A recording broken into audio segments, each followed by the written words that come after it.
it's Homebrew coming at you with a beer review. We're gonna do a little birthday celebration for me tonight. How fun is that? Doing it early.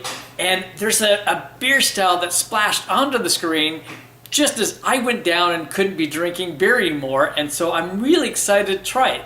It's called Brut IPAs. That's right, Brut IPAs. Basically, they're dry, they're zero Plato. It's basically champagne. An IPA champagne in this case. So I'm gonna go local. We're gonna go with Double Mountain Brewery, and this is their Brut IPA. They're out of Hood River, Oregon, and I enjoy their stuff quite a bit. But we're gonna go for it. This is a celebration for me. Champagne and a beer. Let's get it going. All right, the grandkids are just arriving. I'm gonna try to pull this off. Let's take a look. I want you to see the pour, because if it's like I think, this is gonna be very fizzy. So I grabbed the different kind of glass than normal so you could see all those bubbles rising up. Is that not cool? I love it. All right, wow, that's clear, that's light. I can smell it from over here. Here we go. Ooh, that's fun.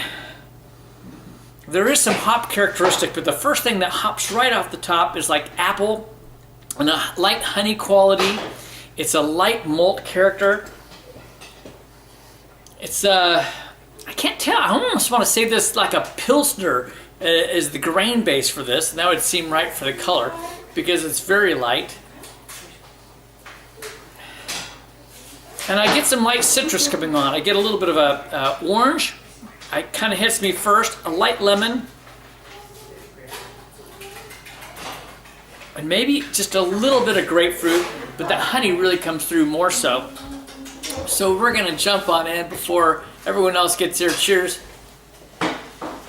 Oh, very cool. Ooh, what did you And I got a cool drawing from one of my grandsons. How awesome and special is that? This is very dry. There's no question about that. The sweetness is really pulled out of it, so you don't get a lot of sweetness. And that allows the bitterness to really carry through, which is interesting. You usually are looking for that sweetness to balance out the bittering agents in the beer. And it's very close to a champagne's kind of quality. It's interesting. So Colin's here. We're gonna top this off and let him give you his impressions. All right, well here goes. I'm getting a lot of light fruits off of that, but it's definitely, I can definitely kind of smell that champagne-like thing going on. And it's definitely an IPA.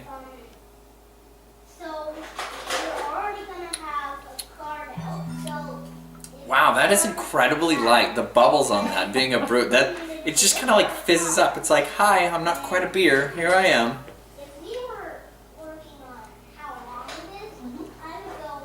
It's well balanced. That's amazing. I'm not usually a fan of IPAs, but the way this thing bubbles up, just kind of lifts that flavor. It doesn't sit on your tongue long, and it carries a lot of that fruit with it. And it's really, that's just good. Just straight good.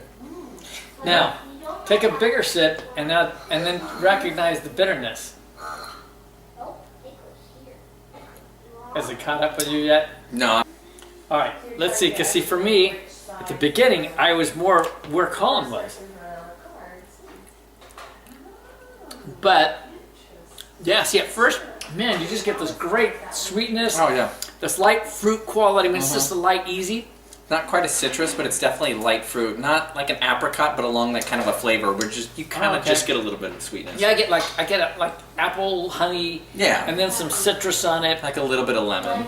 Yeah, but I'm not getting as much Pilsner quality. It could be two-row, but yeah, it's hard to say. But the more I drink it, the bitterness picks up. And like I say, with the light sweetness, then the bitterness hangs in.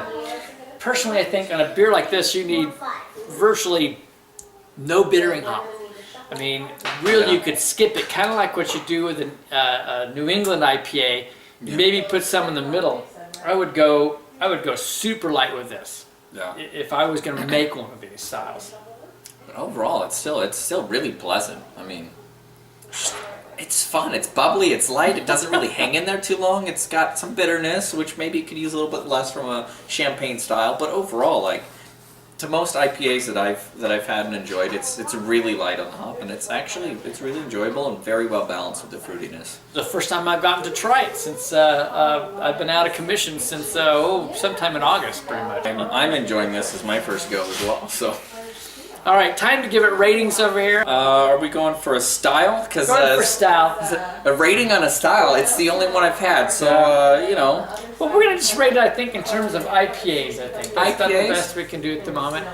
I'm not an IPA fan in general, but you know what? I'll give it an 88.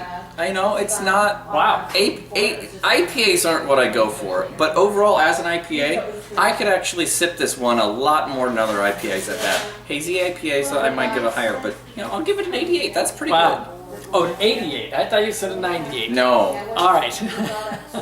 No, That's and too high. then we're not very far off, because for me, there's some really fun aspects to it, and there are some detractors on it. But I think it's really good. I'm going to give it an 86 for style. There you go. Overall, what do you think? Oh, I thought. Well, I don't know. Yeah, about the same. I don't know. Exactly what I was going to say. I'm sticking with my 86. Yeah. Here it is again. This is a fun try. First time for a Brut IPA. This is Kevin at Clement's Home Brew, And Colin. and we will see you next time around. Cheers.